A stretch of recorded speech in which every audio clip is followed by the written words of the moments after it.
Okay, how we doing, folks? Rich Van Tassel here with you, giving you a little quick take. It's Monday, March 7th, 2016. Wasn't planning on doing any videos today, but I had to do this. You know, we're seeing, the news happened the other day, but I'm seeing the reaction to it, and it's just one of these things where the media is forcing something that just isn't true, and people are tending to believe it. And I know a lot of people in New Jersey, especially, are going to look at this and, feel probably the same way the media is being told. But getting into it, Joseph Randle, the former running back for the Dallas Cowboys, was arrested over the weekend. It was the sixth time in like 17 months he's been arrested. And of course, all the talk, Jerry Jones, the Dallas Cowboys, all they do is get criminals, blah blah blah, this, that, and the other thing. This is why this franchise doesn't win. All that stuff, of course, happening. They come out and say it. And of course, the people in New Jersey, most of them all Giants fans, would probably feel the same way. A lot of Cowboy haters. I am a Cowboy fan, but understand that few people in the Cowboys, let's just say Cowboys fandom, have been as critical as the Cowboys I have been when they're deserving of criticism. When they're deserving of praise, they get praise. When they're deserving of criticism, they get criticism, just as I treat everything else when I do it. But we're looking at a chart here. This is USA Today. Alright. We'll put the link up on the video as well so people can check this out.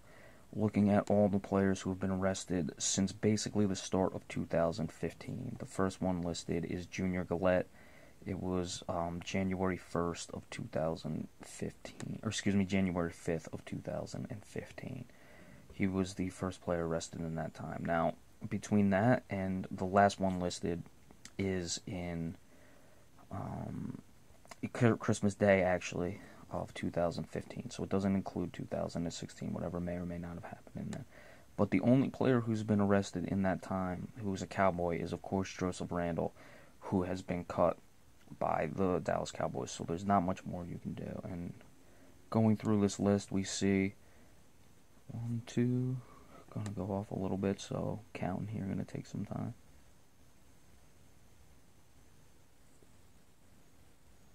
3 Jet players have been arrested in that time. 1, 2,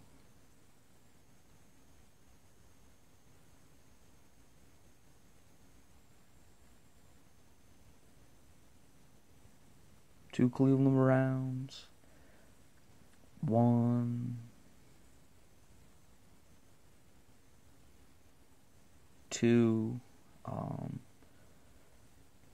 2 Chicago Bears. One of them was Ray McDonald, though, so he got arrested as a 49er and as a Bear. 1, 2 New Orleans Saints. 1, 2, 3, 4 Green Bay Packers have been arrested. 1, 2, 3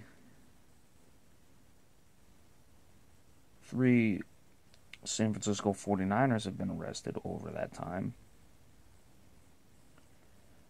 Ray McDonald, of course, was one of them, so he got arrested with 2 teams, none of which are the Cowboys, of course, but the Cowboys only sign criminals, remember that. 1, 2, 3 Baltimore Ravens. I believe that's the only multiples that are left. Houston Texans, New England Patriots had one, and New England Patriots also, remember, had Aaron Hernandez on their team, a guy who murdered 3 people. So it's not only the Cowboys who get the worst of the worst. Those are really only multiples I'm seeing, but you get the point. The Indianapolis Colts had a few too. 2. I'm seeing possibly 3. Yes, 2 for the Indianapolis Colts, and I believe there's one more in there. It's tough to count. There's a few many on this list. Even 1 Pittsburgh Steeler. The Pittsburgh Steelers are regarded as one of the finely run organizations in this league. Baltimore Ravens, highly regarded. Ozzie Newsome is regarded as one of the best GMs in the National Football League. Some of the guy in Detroit, domestic violence. Let's look at the domestic violence. Obviously, Ray McDonald. Justin Cox of Kansas City, domestic violence. Drugs, everything. Indecent exposure, Nate Allen, Philadelphia Eagles. So, I mean, some of these charges, drugs and gun. Troy Guion, Green Bay Packers, one of the finally one organizations. A lot of DUIs. Josh McNary of the Indianapolis Colts, domestic violence and rape. Gun charge for Chris Johnson. I mean, Junior Gillette was a domestic violence, but everyone wants to kill Greg Hor. Oh, they signed Greg Hor. Oh my God, what are they doing? Cowboys only get criminals. Again, people like to kill Jerry Jones. That's fine. Jerry Jones makes a lot of mistakes. He does a lot of things that I believe hurt the advancements of the Cowboys. I think he takes heat for things that are well beyond his control, and that's the players not performing on the field. Jerry Jones has assembled a lot of talented guys. Let's understand that. Byron Jones, I think, is going to be a very good player in this league. Tyron Smith, Travis Frederick, Zach Martin, all three of those offensive line players are very good. Sean Lee has been hurt, but that was certainly a good draft pick. Jerry Jones has shown the propensity to get good draft picks. Yes, has he missed on him? Morris Claiborne, yes, he has certainly missed, but I think a lot of teams were going to miss on Morris Claiborne. Morris Claiborne was very highly ranked. Someone would have drafted him. So we got to keep understanding, though, getting back to this, it's not just the Dallas Cowboys that get these bad players in the league. We just showed you basically over the span of 2015, only one of the players arrested was Joseph Randle, who is no longer a member of the team. They cut him.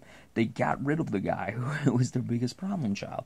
Randy Gregory, yes, they drafted. He's a guy, though, he's struggling with marijuana. There are a lot of people in the world who struggle with marijuana. I mean, I'm seeing the last guy, Monty Bryant. I believe he just got arrested. He's the linebacker for the Cleveland Browns. I believe he just got arrested very recently here in 2016. So it happens. It's completely unfair, and it's just a media-driven false narrative that Jerry Jones and the Dallas Cowboys somehow only attract the criminals. Yes, Michael Irvin was on this team. Michael Irvin did commit a lot of crimes. Lawrence Taylor was a New York Giant. Lawrence Taylor committed plenty of crimes as well. It's, and I don't begrudge Lawrence Taylor no more than I begrudge Michael Irvin. People make mistakes, but let's not, I mean, for every one case, you can point out a different guy. Like we said, Aaron Hernandez clearly had his problem. There have been Pac-Man Jones. The Cincinnati Bengals have had plenty of guys. There's been plenty of instances where teams have struggled.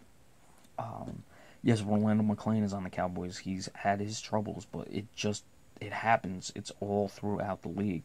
So you've got to realize that it's just not what it is, folks. You've got to start, thinking for yourselves and not just saying, oh, yeah, Dallas Cowboys, they get all the bad players. And I know I'll hear it, especially being in New Jersey and all these Giants people, oh, you're just defending the Cowboys because you're a Cowboys fan. Whatever, if that's what you believe, then that's what you believe. I will put this link in the description page of the article so you can check this out. It's right here. And this is the USA Today. This is not some, Bush League internet source here.